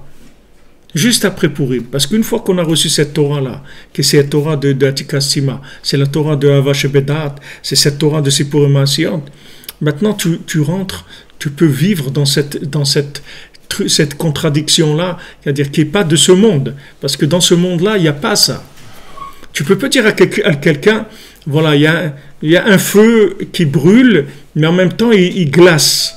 Il brûle et il glace en même temps. Mais comment c'est possible, ça? Comment un micro-ondes, il va chauffer et faire des glaçons en même temps? Alors, où il chauffe ou il fait les glaçons? Qu'est-ce qu'il fait? Non, les deux en même temps. C'est-à-dire que c'est fini. Cette Torah-là, c'est une Torah qui nous a sorti complètement de la logique. C'est fini. Il n'y a plus mais si tu fais le bien, ça va marcher, si tu fais le mal, ça... Non, si tu fais le mal, ça répare. Si tu fais le bien, ça... C'est-à-dire que tu ne comprends rien. Tout est à l'envers. C'est fini. Il n'y a plus de logique. C'est fini, on est rentré à Vache Bedat. Alors maintenant, ceux qui sont accrochés à la logique, ils sont malheureux, parce qu'ils n'ont plus de quoi manger, ils n'ont plus sur quoi s'accrocher. Ils disent, moi je croyais qu'il y avait une logique et tout. C'est vrai, il y a une logique, mais la logique, elle vient après ça, pas avant. Elle vient après ça. C'est pas avec la logique que tu vas arriver à Paradouma. Paradouma, d'abord, tu reconnais que tu comprends rien. Une fois que tu reconnais que tu comprends rien, tu rentres dans ce système, et après, tu peux trouver, si tu veux, des éléments logiques. Mais d'abord, tu dois comprendre que tu comprends rien. Que Hachem il est avec toi, qu'Hachem il a envoyé Rabbi Nachman, il a envoyé tous ses enseignements pour réparer le monde, et que ces enseignements-là, tu ne comprends pas comment ils marchent, mais ils marchent. Ça te soigne, ça te guérit, et avec le temps, tu vas voir que tu vas guérir. À bout des années, tu vas voir des maladies qui vont disparaître. Comment, quoi, je sais rien. Tu écoutes ce qu'il te dit, tu fais ce qu'il te dit, c'est tout. Tu essaies de faire au maximum ce qu'il te dit, et ça marche. Donc là, il rajoute ça parce que il te dit Haven parce que ça suit ce qu'on a dit. C'est-à-dire c'est la continuité. On rentre dans Purim. C'est-à-dire on va rentrer dans la Simcha, on va rentrer dans cette Ahavala de Tzedaka, de Mishloach Manot, comme on dit que on vérifie pas Purim, celui qui demande Kol hapochet yad notnim lo, tout celui qui demande on lui donne, on vérifie pas. On ne lui dit pas, mais qui vous êtes, monsieur, qu'est-ce que vous allez faire avec l'argent? Peut-être vous allez aller acheter du cannabis ou des trucs. Non, on ne pose pas de questions. On donne, c'est tout. Donc on dit que Hachem, il fait la même chose. C'est-à-dire à Purim, Hachem, il donne. Il ne regarde pas qui c'est qui demande. Il dit, qu'est-ce qu'on demande là?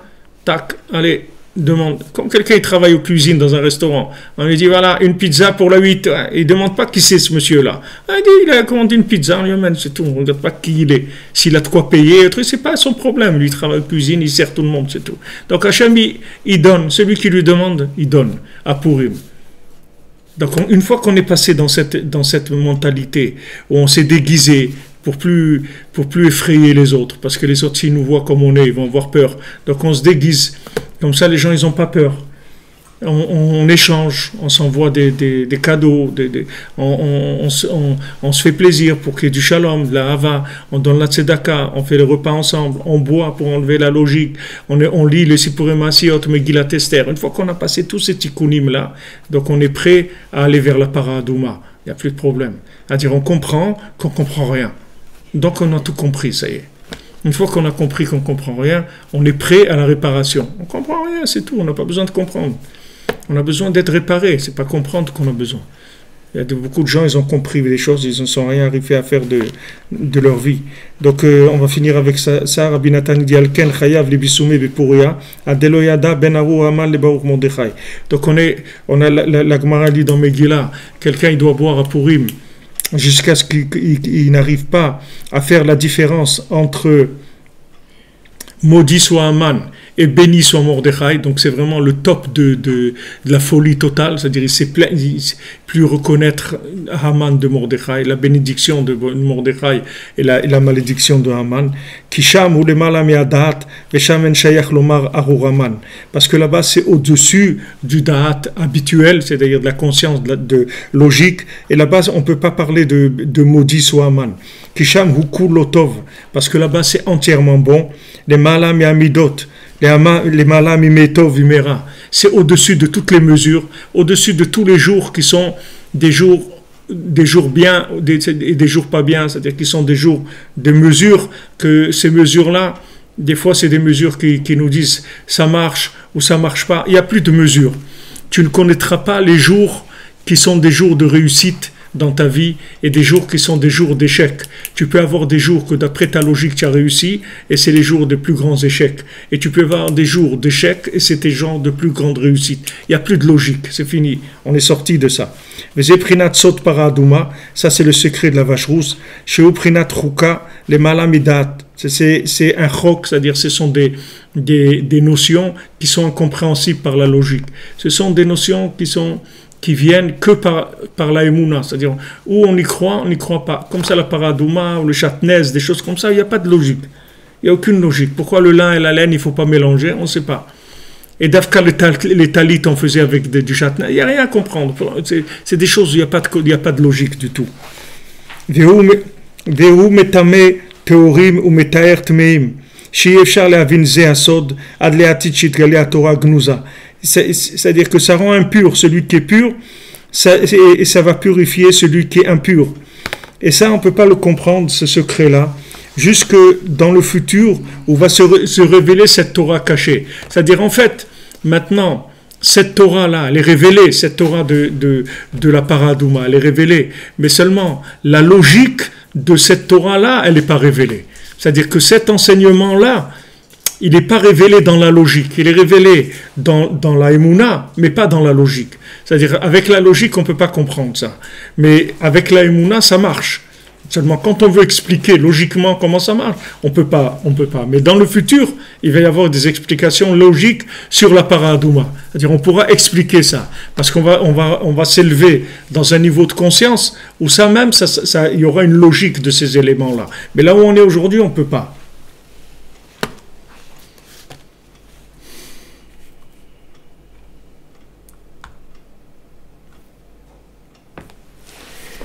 Voilà les amis.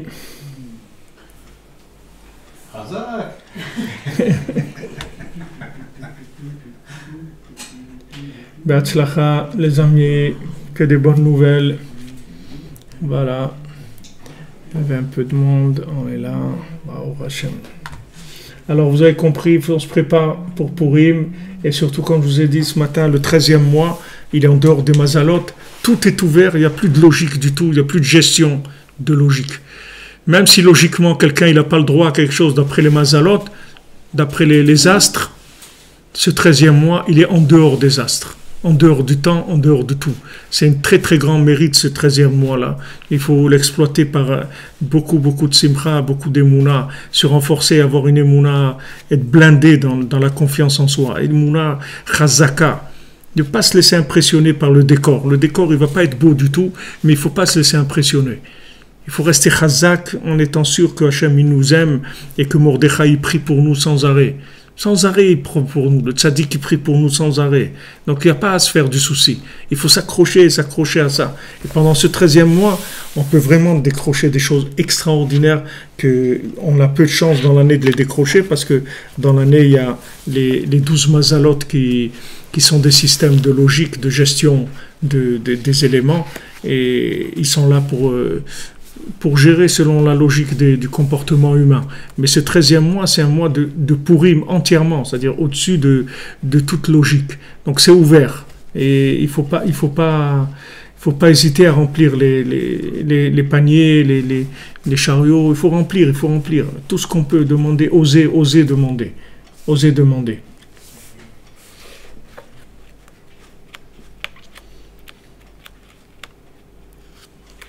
Tout à fait, la paradouma, c'est la vache rousse. Le juste nous fait enfanter l'imagination du Mashiach. Vous avez raison.